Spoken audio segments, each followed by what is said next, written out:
जाके कोई गुरु धारण कर, फिर आना। राजा जनक के पास जब भी पिताश्री भेजते, हमेशा मन में विचार आता, मैं ब्राह्मण, मैं क्षत्रिय, मैं सन्यासी व गृहस्थी, मैं योगी व भोगी, मैं, मेरे पिताश्री को क्या हो गया, मुझे क्यों बार बार उनके पास भेज रहे हैं, वे मेरे गुरु होने योग्य नहीं। इस सोचने दीजिए सज्जनों, जितनी शक्ति सुखदेव जी महाराज लेके आए हुए थे, सारी की सारी नष्ट हो गई। कहते हैं किसी सत्पुरुष का, किसी सदगुरु के बारे में इस प्रकार की सोच का होना, उसकी जितनी भी शक्ति है, कितनी कला संपूर्ण आए हुए थे सुखदेव जी महाराज, सारी की सारी दो चार बाकी रह गई हैं।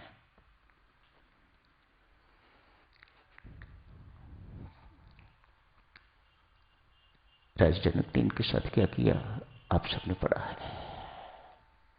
आकर पहुंच गए, धक्का खा के, चोट लगी। देवऋषि नारद ने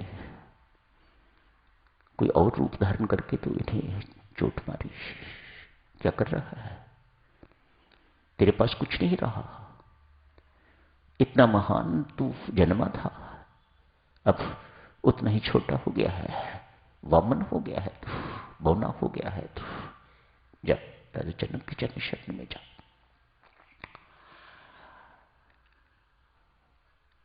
राजा जनक ने कुछ दिन के बाद, परख के बाद ज्ञान दिया है, नामदान दिया है।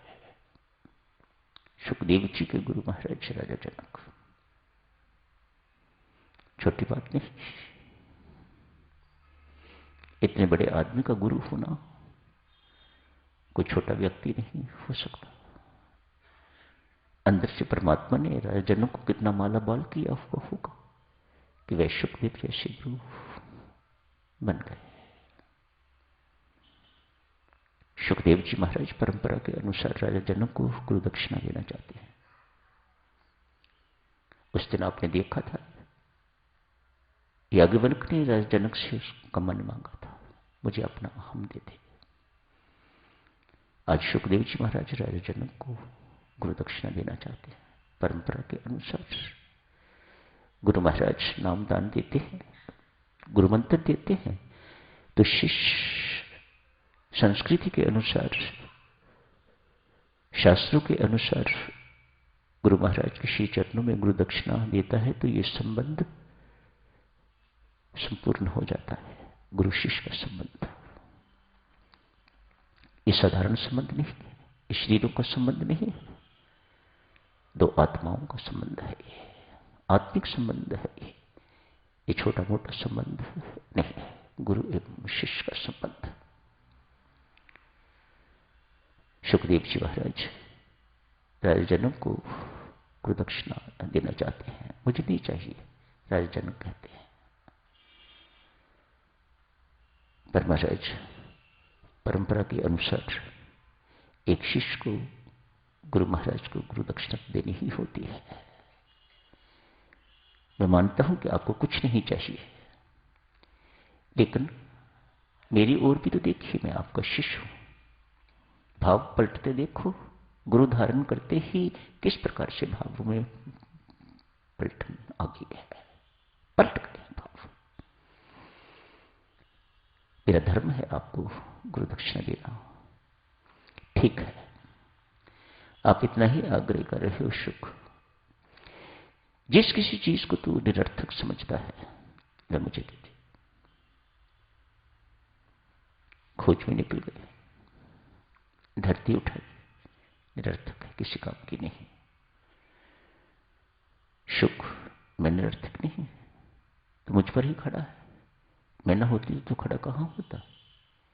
देख नदियां, सागर सब मेरे ऊपर, मकान महल सब मेरे ऊपर, खेती बाड़ी सब मेरे ऊपर। मैं निरर्थक कैसे हूं?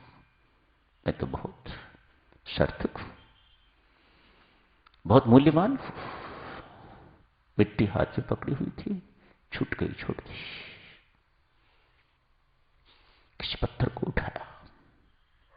ये निरर्थक है, किसी काम नहीं आता। पत्थर ने कहा, शुक, भूले फिर रहे हो। ये जितने भी मकान बनते हैं, ये जितने भी महल बनते हैं, जितने भी किले बनते हैं, सब मेरे से। नदियों के किनारे मेरे से, पुल मेरे से, इत्यादि इत्यादि अनेक सारे काम पत्थर ने गिना दिए, पत्थर भी छोड़ा। जब और कुछ दिखाई नहीं दिया, मल को उठाया। ये निरर्थक है, इसे कोई भी अपने अंदर नहीं रखना चाहता। मल त्याग करता है हर कोई। उसे उठाया, कहा, शुक, मैंने तो सोचा था तू बहुत समझदार है,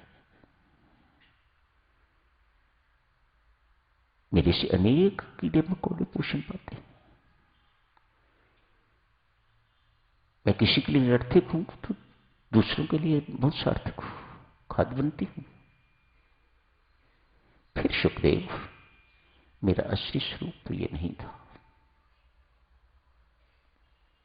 विष्ठा ज्ञान दे रही है, मल ज्ञान दे रहा है, मेरा वास्तविक स्वरूप ये नहीं था।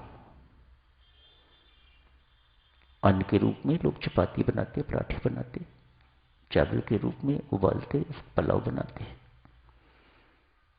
इत्यादि इत्यादि। वे खाते, विष्ठा कोई खाता नहीं, मल कोई खाता नहीं। मेरी बदकिस्मती कि मुझे ये शरीर का साथ मिला, कुसंग मिला, तो मेरी ये हालत हुई। मैं विष्ठा, ये मेरा असली स्वरूप नहीं है। माथा ठनका, विष्ठा को भी फेंका। तू भी निरर्थक नहीं है। तो निरर्थक कौन हुआ?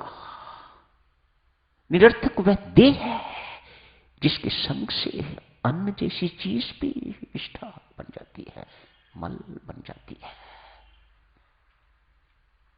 अर्पित करने वाली चीज है गुरु महाराज को। तो उसी वक्त निश्चय किया, देह भाव ही अर्पित करने वाली चीज है।